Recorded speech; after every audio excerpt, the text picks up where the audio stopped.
నేను ఈరోజు విఎస్ లాగిన్లో మరియు అలాగే తహసీల్దార్ లాగిన్లో మనం విఎస్ లాగిన్లో సర్వే నెంబర్స్ మరియు ఎల్పి నెంబర్స్ ఎంటర్ చేస్తున్నామండి. ఆ ఎంట్రీ చేసేటప్పుడు మనకి కొల్లేషన్ కరెక్షన్స్ అనేవి చాలా వరకు మనం వెరిఫై చేయడానికి కొద్దిగా ఇబ్బంది అవుతుందండి. అలాగే తహసీల్దార్ లాగిన్లో డిఎల్ఆర్ అవుట్పుట్ డౌన్లోడ్ చేసిన తర్వాత కూడా కొల్లేషన్ ఎలా చెక్ చేసుకోవాలి ఏంటనేది నేను ఈ వీడియోలో చెప్పబోతున్నాను. ఈ వీడియో లాస్ట్ వరకు చూడండి, దీనిపైన కొద్దిగా అవగాహన వస్తుంది. ఇంకేమైనా ఇందులో ఏమైనా మిస్టేక్స్ ఏమైనా ఉంటే నాకు కామెంట్స్ రూపంలో తెలపండి, నేను రెక్టిఫై చేస్తున్నాను. ఇంకా ఏదైనా నేను చెప్పిన దానికి ఇంకేదైనా సులభమైన పద్ధతి ఏమైనా ఉంటే నాకు తెలియజేయండి. ఫస్ట్ ఆఫ్ ఆల్ నేను విఎస్ లాగిన్ అనేది నేను డౌన్లోడ్ చేసుకున్నానండి. ఇది విఎస్ లాగిన్ అండి. ఈ విఎస్ లాగిన్లో ఇది విఎస్ లాగిన్ అవుట్పుట్ అండి. ఇందులో నేను LP number, subdivision number ఈ రెండు ఏదైతే నేను కొల్లేషన్ ఎంట్రీ చేశానో కొల్లేషన్ మరియు ఎల్పి నెంబర్ ఈ రెండు సైడ్ బై సైడ్ పెట్టుకుంటానండి. ఈ రెండు ఇలా సైడ్కి తీసుకుని వచ్చాక ఒక న్యూ బ్లాంక్ షీట్ ఒకటి తీసుకుంటున్నానండి.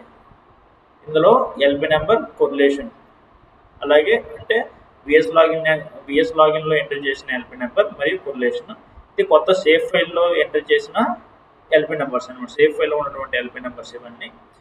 ఇక్కడ ఈ సేఫ్ ఫైల్లో ఉన్నటువంటి ఎల్పి నెంబరు, ఇది విఎస్ లాగిన్లో ఉన్నటువంటి ఎల్పి నెంబర్. ఈ విఎస్ లాగిన్లో ఎంట్రీ చేసిన ఎల్పి నెంబర్కి ఈ సేఫ్ ఫైల్లో ఉన్నటువంటి ఎల్పి నెంబర్తో మ్యాచ్ అవుతూ మనకు విఎస్ లాగిన్లో ఏ ఎల్పి నెంబర్ అయితే మనం విఎస్ లాగిన్లో ఎంట్రీ చేసామో ఆ ఎల్పి నెంబర్కి ఉన్నటువంటి కొరిలేషను సేఫ్ ఫైల్ ఎల్పి నెంబర్ పక్కన ఇక్కడ ఎంట్రీ అవుతుందండి.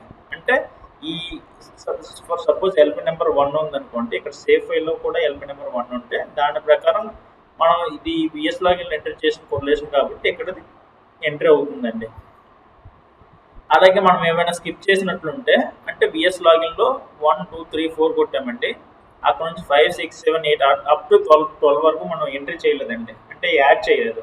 అందుకే ఇక్కడ 5 to 12 అనేది మనకి గ్రీన్ కలర్లో రాలేదండి. ఇక్కడ నుంచి 13 నుంచి మళ్ళీ గ్రీన్ కలర్లో ఉందండి. ఇక్కడ ఎర్రర్ చూపిస్తుంది, అంటే ఇక్కడ మనకి చూపించట్లేదు, ఇక్కడ ఎర్రర్ చూపిస్తుంది. ఇక్కడ ఆల్రెడీ కోడ్ అనేది నేను ఇక్కడ మీకు డిస్క్రిప్షన్లో ఇస్తాను. ఈ కోడ్ అనేది ఇక్కడ ఎంట్రీ చేసుకోండి.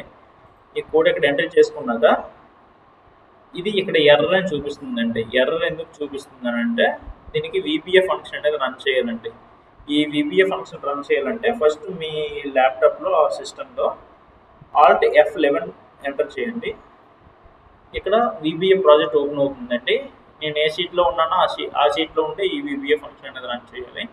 ఇక్కడ ఇన్సర్ట్కి వెళ్తున్నానండి. ఇన్సర్ట్లోకి వెళ్ళాక మాడ్యూల్ పైన క్లిక్ చేయండి. మాడ్యూల్ పైన క్లిక్ చేసినాక ఇలా ఒక మాడ్యూల్ ఓపెన్ అవుతుందండి. ఈ మాడ్యూల్లో ఫంక్షన్ అనేది మనం ఎంటర్ చేసి రన్ చేయాలండి. ఆ ఫంక్షన్ అనేది మీకు డిస్క్రిప్షన్లో ఇస్తాను.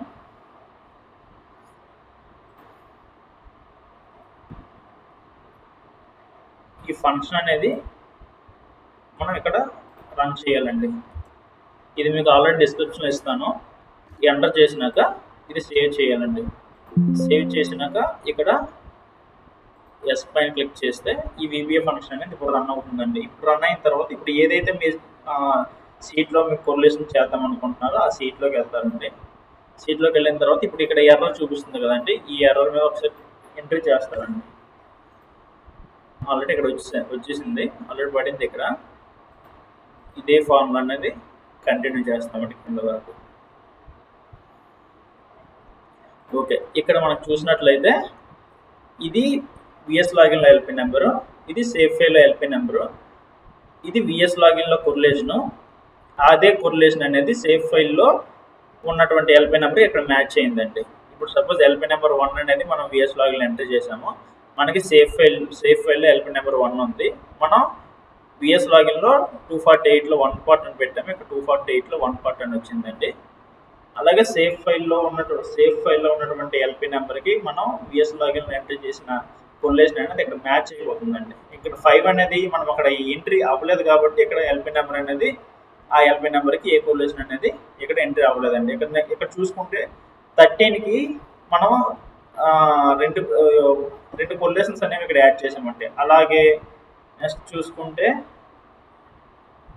ఇక్కడ 23 కూడా రెండు కొరిలేషన్స్ ఉన్నాయండి. 252లో 3, 252లో 4 అలా డబుల్ కొరిలేషన్ ఉన్నాయి కూడా ఇక్కడ ఈ ఎల్పి నెంబర్ దగ్గరికి వచ్చి కామాతో సైడ్ బై సైడ్ పడిపోతాయండి.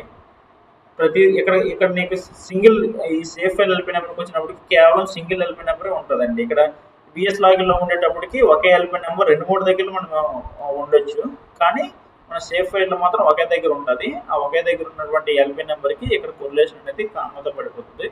ఇప్పుడు ఈ యొక్క విఎస్ లాగిన్ ఇప్పుడు నీకు ఇక్కడ కనిపిస్తున్న ఈ కొరిలేషన్ అంతా కూడా విఎస్ లాగిన్లో ఎంటర్ చేసినటువంటిది, ఆర్ లేకపోతే ఒక డిఎల్ఆర్ అవుట్పుట్ తీసుకుంటే డిఎల్ఆర్లో ఎంటర్ చేసినటువంటి కొరిలేషన్. ఇప్పుడు ఈ కొరిలేషన్ మనం సేఫ్ ఫైల్లో ఉన్నటువంటి కొరిలేషన్తో మ్యాచ్ చేయాలండి. ఇది ఎలా మ్యాచ్ చేయాలంటే ఈ రెండింటిని కాపీ చేసుకుంటారండి. ఇప్పుడు ఏదైతే మీరు ఈ ఫార్ములాతో వచ్చినటువంటి డేటా ఉందో ఈ రెండింటిని కాపీ చేసుకుంటారు. కాపీ చేసుకొని అవి ఇక్కడ పేస్ట్ చేసుకున్నానండి. నేను పేస్ట్ చేసుకునేటప్పుడు కంట్రోల్ పేస్ట్ చేసేటప్పుడు పేస్ట్ బై వాల్యూస్ చేయాలండి. పేస్ట్ బై వాల్యూస్ చేయకపోతే ఇలా ఎర్రర్, ఇలా అంటే ఫార్ములాతో ఉంది కాబట్టి ఇలా ఎర్రర్ అవుతుంది. కాబట్టి మనం పేస్ట్ బై వాల్యూస్ చేస్తే ఇలా పేస్ట్ అవుతుందండి. ఇలా పేస్ట్ అయినాక ఇది ఒరిజినల్ సేఫ్ ఫైల్, అంటే నేను క్యూజేస్లో నుంచి తీసుకున్నటువంటి safe file LP number, survey number. ఇది original safe file survey number and correlation number originals అండి. ఇవి మనకి ఇప్పుడు విఎస్ లాగిన్లో ఎంటర్ చేసినటువంటి సర్వే కొరిలేషన్ నెంబర్స్ అండి. ఈ రెండింటిని ఇప్పుడు మ్యాచ్ చేయాలండి. ఈ రెండింటిని మ్యాచ్ చేయాలంటే ఇక్కడ నేను ఒక కోడ్ ఇచ్చాను చూడండి. ఈ కోడ్ని ఇక్కడ రన్ చేయండి. రన్ చేసినాక ఇక్కడున్న సేఫ్ ఫైల్, ఇక్కడున్న కొరిలేషన్ నెంబర్, ఇక్కడున్న కొరిలేషన్ నెంబర్ మ్యాచ్ అయితే మ్యాచ్ అని చూపిస్తుందండి, లేకపోతే నాట్ మ్యాచ్ అని చూపిస్తుందండి. ఇక్కడ ఆల్రెడీ మనకి విఎస్ లాగిన్లో ఈ 12 ఎల్పీ 5 to 12 అనేది మనం యాడ్ చేయలేదు కాబట్టి ఇక్కడ నాట్ మ్యాచ్ అని చూపిస్తుందండి. అలాగే ఇక్కడ 51 కూడా నాట్ మ్యాచ్ అని చూపిస్తుందండి. ఇక్కడ ఎందుకు నాట్ మ్యాచ్ అని చూపిస్తుందంటే ఇది టెక్స్చువల్ డేటాలో ఉంది, ఇది నెంబర్స్లో ఉందండి. ఇప్పుడు మ్యాచ్ అయిందండి. అలాగే ఇక్కడ చూసుకుంటే ఇది కూడా కొరిలేషన్ అయితే మ్యాచ్ అయింది, కానీ ఇక్కడ ఇటు తట్టు అటు ఇటు అయిందండి. అంటే 252లో 4 సేమ్ కొరిలేషన్ అయితే మ్యాచ్ అయింది, ఇటు తట్టు అటు ఇటు అవ్వడం వల్ల నాట్ మ్యాచ్ అని చూపిస్తుంది. అలాగే మీ నాట్ మ్యాచ్లన్నీ కూడా మీరు ఫిల్టర్ పెట్టుకొని ఒకసారి చెక్ చేసుకుంటే మీకు కొరిలేషన్స్ అనేవి ఎక్కడ రాంగ్ అయింది, ఎక్కడ వేరియేషన్ ఉంది అనేది మీకు ఈజీగా ఐడెంటిఫై చేయొచ్చండి. ఇంకా దీనికన్నా ఏదైనా సులభమైన పద్ధతి ఏదైనా ఉంటే మీరు నాకు ఒకసారి తెలియజేయగలరు. ఇది మీకు చాలా వరకు ఉపయోగపడుతుంది అనుకుంటున్నాను. మేము కూడా లాస్ట్ టైం కొరిలేషన్స్ చేసేటప్పుడు చాలా రాంగ్స్, చాలా కరెక్షన్స్ వచ్చాయండి. అందువల్ల చాలా వరకు మనం రెక్టిఫై చేయొచ్చు అనే దీంతో ఈ వీడియో తయారు చేస్తున్నాను. ఏమైనా తప్పులు ఉంటే చెప్పండి. Thank you.